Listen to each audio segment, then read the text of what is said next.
Hey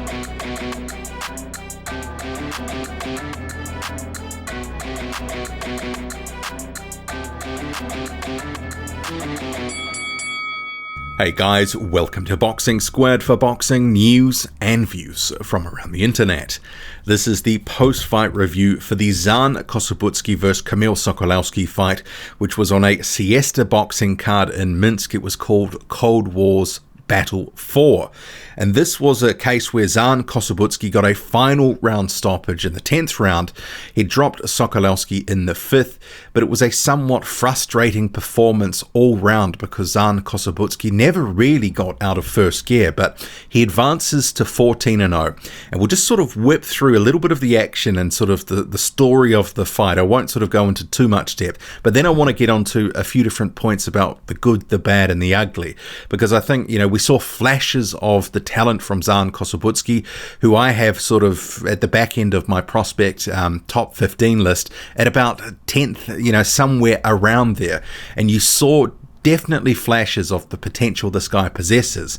But was it a case against Sokolowski that he wanted the rounds? Because this was the deepest that he'd ever gone in his professional career in terms of rounds.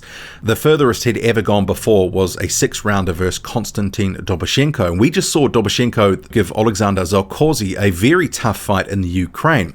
So he goes almost all the rounds in this one, into the 10th round before stopping Sokolowski. But it was a case where it wasn't all perfect, but certainly I'm sure he'll be better for the rounds. But the start of the fight, it became apparent what Sokolowski was looking to do. He was moving around, circling. He didn't want Kossobutskiy to sort of be able to set his feet and use his big left hand. Remembering Kossobutskiy, for the most part, has been getting guys out of there early on in the first, second, third round, that sort of thing, apart from Doboshenko, which was a number of fights ago. But Sokolowski is a tough, durable guy. He comes to fight and he won't make it easy, and so it proved in this fight. His game plan was to be on the move. He was looking for shots to the body, and that was a feature of Sokolowski's sort of offense in those first few rounds. But it became apparent after about 3 or 4 rounds that he was, actually the pace of the fight, because Kossobutskiy was pressing forward. He was relentless.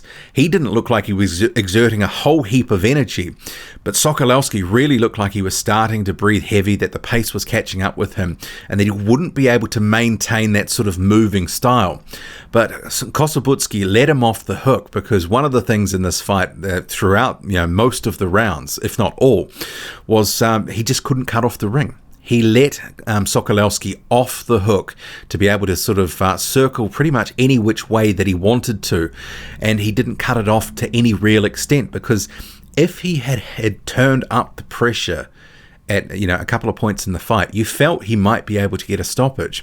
As it was, in the 10th round, when he really started to let his hands go a bit more and come forward with more aggression, and he was throwing faster shots, because throughout some of the earlier rounds, it looked like some of his shots were just coming in at half pace, and I think they were. But that final round where he started to throw his hands a bit more, have a bit more aggression, Sokolowski ended up capitulating, and it was a couple of shots in a good combination, with a right hand sort of finishing it off.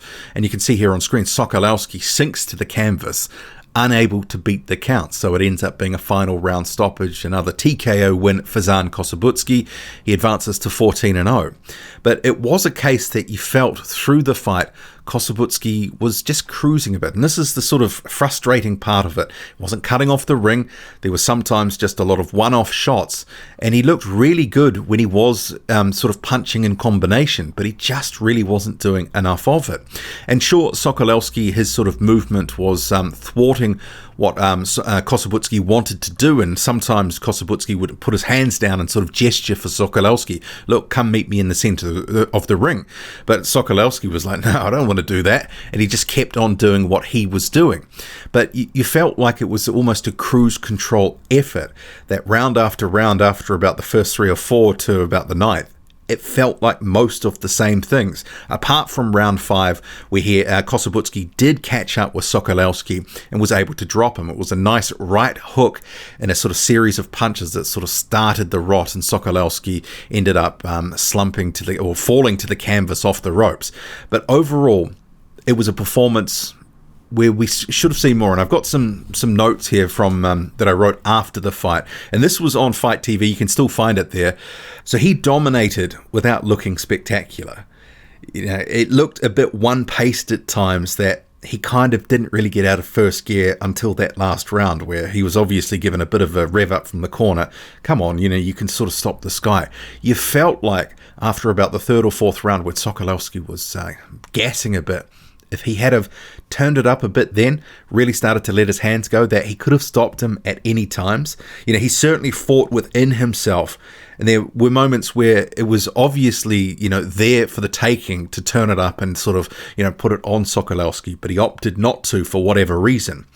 And one of the features early on in the fight, especially because he's got a powerful, left hand, southpaw fighter. He did actually switch a couple of times to orthodox. That was sort of in maybe second or third round, but for the most part, he stayed southpaw.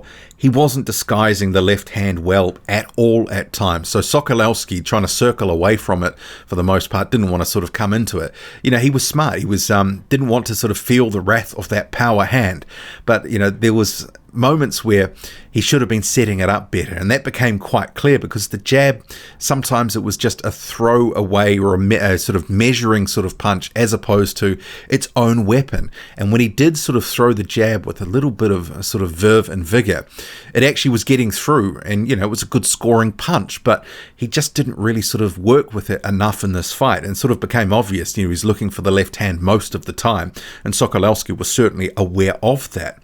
So more authority of the jab, I think, would have been a bit better, and sort of setting up, the left hand, if he had thrown more sort of right hooks, which when he was sort of mixing it up a bit more, that's when it became harder for Sokolowski to actually see, to know what was coming, because, 90% of the time he was just expecting the left hand to be coming through at some point. When he was throwing in combination, which wasn't often enough, he looked good, and Sokolowski really didn't have any answer for the combination punching. And certainly cutting off the ring, could have done a better job of that. But on the positives, clearly got heavy hands. Anytime he managed to sort of catch up with Sokolowski, it looked like he was sort of beating the stuffing out of him. Some of the punches, even though they might have been cuffing, they look like sort of really hard shots. It's clear he's got heavy hands. And the few times where he managed to really get some really good combinations to work away, even some of the shots weren't that flush, he was hurting Sokolowski. And another positive from this fight was the rounds. As I mentioned, this is a guy who's now 14-0. First time he'd gone into the 10th round. Previous to that, it was 6 rounds was his best. And most of the rounds that he's done, he's knocked guys out in the first or second round. So he'll be better for the rounds, especially coming off a bit of inactivity because of the pandemic and such. And I was thinking, was he just trying to pace himself, get the rounds in, because this was a guy that could go some rounds? But obviously boxers don't get paid overtime, but sometimes guys do want to go a bit deeper into the fight, be tested, get the rounds under their belt, and often we say they're better for the rounds. And I think in this case, even though it was a somewhat frustrating performance, he probably will be better for it. It's important rounds, but I think it was clear he could have worked harder at times. And sometimes, another concerning thing, he'd just sort of walk forward, his head up, the chin presented. He won't be able to get away with that against some other guys in the heavyweight division. But maybe he just didn't respect Sokolowski to the point where he was too worried about it, because you never felt he was really that under pressure. Sokolowski, for the most part, was, getting a few body shots in there. It was mostly one-off sort of stuff that he was landing. He was getting through, but Kossobutskiy really controlled the fight without ever looking spectacular. That's how I'd sort of describe the performance. It was solid without being spectacular, and certainly a little bit frustrating at times, because the potential, the raw oozing potential is there. He just didn't sort of work hard enough at times to sort of string enough together where you sort of went, wow. But when he did with the flashes, you sort of thought, this guy's got all the tools. He's just got to work a bit harder and put it together. But what did you make of this performance?